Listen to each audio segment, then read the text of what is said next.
Two potential futures of the city of Toronto. 10 years needed to execute this crazy futuristic plan. Which plan will it be?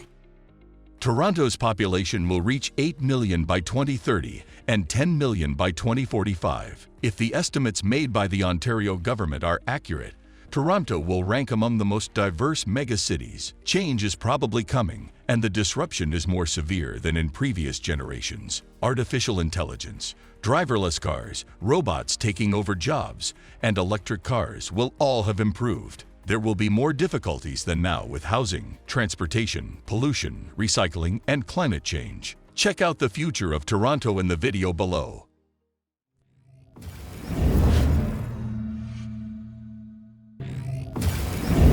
Hello and welcome to Building the Future. In today's video, we are going to talk about Toronto's insane city of the future in 2030. But before we continue, just take a moment to subscribe to our channel, Building the Future, and hit the notification bell for more amazing videos just like this one. Without further ado, let's get started on today's video.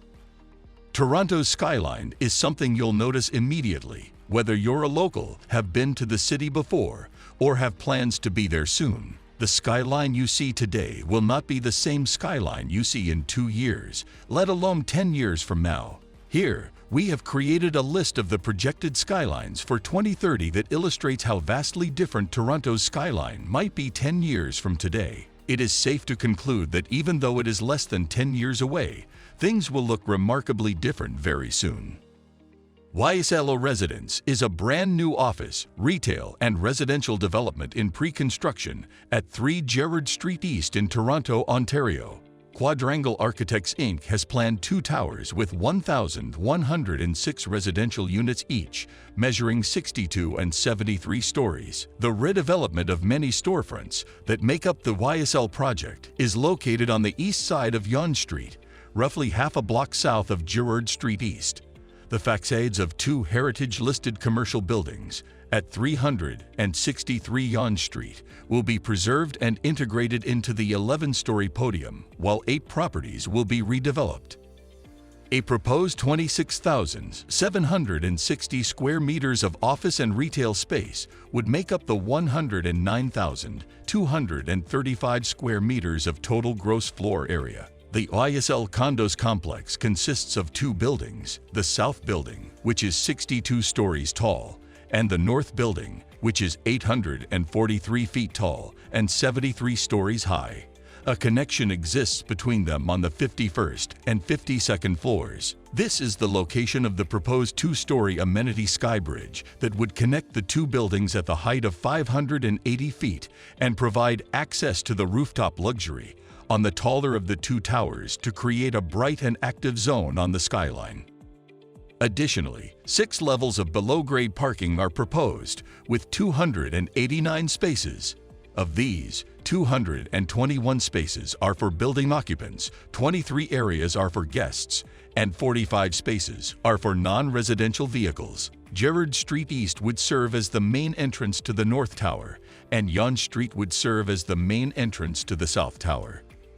The 64-story mixed-use office skyscraper will be constructed in the southeast corner of the site as part of the Commerce Court 3 master plan, which aims to renovate this historic Commerce Court property in the center of Toronto's financial district. The addition of the new East Tower, CC3, will provide the downtown core with an additional 168,000 square meters and 1.8 million square feet of top-notch office space, significantly boosting the city's employment base and generating thousands of jobs in Toronto. In a location with high pedestrian traffic, current office and retail development, and the city's underground paving network, CC3 will have easy access to both.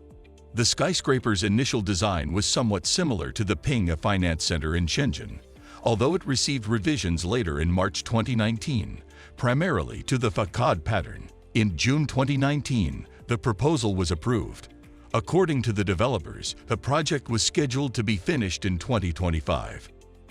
Toronto is seeing continuous vertical growth and shows no signs of slowing down. One of Toronto's most significant mixed-use projects will be Union Park, developed by Oxford Properties Group. According to Curd, the $3.5 billion project is located on 4 acres north of the Rogers Center and CN Tower. The enormous building will include twin curved office towers of 58 and 48 stories, all set within a beautifully landscaped public park. As a result, downtown Toronto will gain 4.3 million square feet of a combination of office, housing, and retail space. In a region of downtown that desperately needs development, the office portion of Union Park will cover 100,000 square feet and include office space, retail space, and residential space. According to Curd, the architects for this development are Pelly Clark Pelly Architects, who also created San Francisco's Salesforce Tower. In the project's 2 towers, 800 housing apartments and 200,000 square feet of retail space will be added. At some point, Union Park will be connected to the Paved Underground Tube Network. The 2-acre park will be built on top of a covered rail line and surrounded by an enclosed winter garden that is open all year. The brand new pedestrian walkway that will link the commercial area with the waterfront will be another fantastic feature. Oxford Properties anticipates that work will start in 2023 and be completed in 5 to 6 years. The Sky Tower at One Yonge Condos, one of Canada's top condo builders, is well on its way to building a unique new community for Toronto. Tanner Hill & Associates will handle the interior design for the Sky Tower condos, which were created by Hariri Pontarini Architects. One Yonge Street is the center of everything and is synonymous with Toronto, featuring 1.5 million square feet of office space, 160,000 square feet of retail space, and an extra 50,000 square feet for a community center. The One Yonge condos will soon become a popular destination for dining, entertainment, work, and community activities. In addition to 80,000 square feet of distinctive interior and outdoor facilities, the Sky Tower at One Yonge Condos will have access to the climate-controlled Union Station. The Sky Tower at One Yonge Condos will have a plaza with beautifully planted gardens in the middle of the building. Enlarging the surrounding sidewalks will also give the region around the urban development a facelift. The Sky Tower at Pinnacle will have many alternative floor plans, with apartments estimated to start in the low $700. Over the coming years, it appears that Toronto will maintain its standing as North America's construction crane center. Many 3D drawings demonstrate how the city's skyline will change as more towers are built by the year 2030 as the population increases. According to the City of Toronto's population demographics, 3.5 million people will reside in Toronto by 2030, a 30% increase from now.